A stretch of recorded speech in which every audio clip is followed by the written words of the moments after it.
নিচে 5টি সেরা বাংলা গল্প দেওয়া হলো, যেগুলো পাঠকদের মধ্যে ব্যাপকভাবে জনপ্রিয় ও সাহিত্যে অনন্য স্থান অর্জন করেছে। 1. কাবুলিওয়ালা, রবীন্দ্রনাথ ঠাকুর। এক আফগান বিক্রেতা ও একটি বাঙালি ছোট মেয়ের মধ্যকার হৃদয়স্পর্শী সম্পর্ক নিয়ে লেখা গল্প। 2. পত্রলেখা, শরৎচন্দ্র চট্টোপাধ্যায়। প্রেম, প্রত্যাশা ও আত্মত্যাগের মিশেলে তৈরি এক মর্মস্পর্শী প্রেম কাহিনী। 3.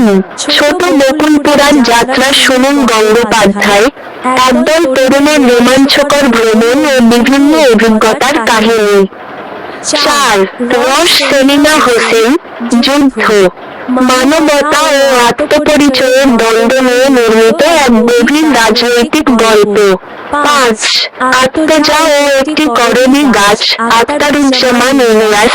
সমাজ, রাজনীতি ও মানব সম্পর্ক নিয়ে লেখা শক্তিশালী এবং প্রতীকী একটি গল্প। তুমি চাইলে এই গল্পগুলোর সংক্ষিপ্তসার বা পূর্ণ পাঠ চাইতে পারো।